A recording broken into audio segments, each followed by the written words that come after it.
غنچہ خاتون اندر آ کر بالا خاتون سے کہتی ہیں تھوڑا آرام کر لو، ہم نے بہت کام کیا ہے۔ بالا خاتون جواب دیتی ہیں تم سوچ بھی نہیں سکتی کہ یہ کام کرنے کے لیے کتنی بے چین تھی۔ غنچہ خاتون پوچھتی ہیں یہ کون ہے بالا؟ جس پر بالا خاتون اپنے بنائے ہوئے منظر کو سیدھا کرتے ہوئے کہتی ہیں عاشقوں کا جوڑا، اصلی اور کرم۔ غنچہ خاتون پوچھتی ہیں اگر وہ عاشق تھے تو بچھڑ کیوں گئے؟ بالا بتاتی ہیں یہ کہانی میں نے حلب کے ایک سیاح سے سنی تھی۔ میل ہونے سے پہلے کرم اصلی کے انتظار میں راکھ بن گیا اور اصلی نے اپنے بالوں کو جھاڑو بنا کر اس راکھ کو سمیٹا۔ اگلے جہان ان کی ملاقات ہوگی، ہمارے لیے بس ان کی کہانی رہ گئی ہے۔ غنچہ خاتون کہتی ہے میں کیا کہہ سکتی ہوں بالا، اللہ ہم کو ایسا پیار دے جس میں ملن ہو۔ اس کے بعد قلعے میں شہزادی صوفیہ کو دکھایا جاتا ہے۔ ہیلن اندر آ کر اطلاع دیتی ہے تیوکلس ابھی تک نہیں پہنچا۔ صوفیہ خاتون کہتی ہیں ہو سکتا ہے عثمان نے اسے پکڑ لیا ہو۔ اس پر ہیلن کہتی ہے عثمان نے اس کی زبان کھلوا لی تو سب کچھ مشکل ہو جائے گا، خزانہ حاصل کرنا ہمارے لیے بہت مشکل ہو جائے گا۔ صوفیہ کمانڈر اندریاس کو بلاتی ہے اور کہتی ہے میں نے تیوکلس کو عثمان کے پیچھے بھیجا تھا، وہ واپس نہیں آیا، اسے ڈھونڈو، اندریاس چاہے جو بھی ہو جائے اس کو ڈھونڈو۔ اس کے بعد خیمے میں عثمان کو بامسی اور اپنے ایک وفادار کے ساتھ بیٹھے ہوئے دکھایا جاتا ہے۔ سامسا صاحب اندر داخل ہو کر عثمان سے کہتے ہیں ہم تمہیں قلعے میں ضرور چھوڑ آئے تھے، لیکن تم اپنی صلاحیتوں سے سانپ کے پنجوں سے باہر نکل آئے، اللہ کا شکر ہے۔ بامسی کہتے ہیں اس وقت کافروں کو اصل پریشانی اس بات کی ہے کہ تیوکلس واپس نہیں پہنچا۔ سامسا صاحب کے تیوکلس کے بارے میں پوچھنے پر عثمان بتاتے ہیں تیوکلس وہ ہے جسے انہوں نے مجھے مارنے بھیجا تھا، ہم نے اسے پکڑ لیا اور وہ ہمیں آئبرس کے قاتلوں تک لے کر جائے گا۔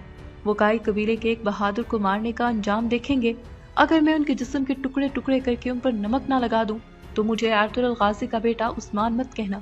اسی وقت سپاہی بوران اجازت لے کر اندر داخل ہوتے ہیں۔ عثمان پوچھتے ہیں کیا ہوا ہے بوران، تم پریشان کیوں لگ رہے ہو؟ وہ جواب دیتے ہیں عثمان صاحب تیوکلس بھاگ گیا ہے۔ عثمان اپنی جگہ سے کھڑے ہو کر پوچھتے ہیں کیسے بھاگ گیا؟ میں نے اسے تمہارے حوالے کیا تھا نا بوران، مجھے جواب دو، جس آدمی کے ہاتھ پاؤں بندھے ہوئے تھے تم اس کا خیال نہ رکھ سکے؟ کیا تم وہاں نہیں تھے؟ بوران بتاتے ہیں حضور میں نے وہیں اس کا علاج کیا اور پھر اس کے کھانے کے لیے شکار کے لیے چلا گیا، جب میں واپس آیا تو وہ وہاں نہیں تھا، رسی کو خنجر سے کاٹا گیا، ضرور کسی نے آ کر اسے چھڑوایا تھا۔ عثمان پوچھتے ہیں کون ہے وہ؟ اس کے بعد مرکزی خیمے میں دکھایا جاتا ہے۔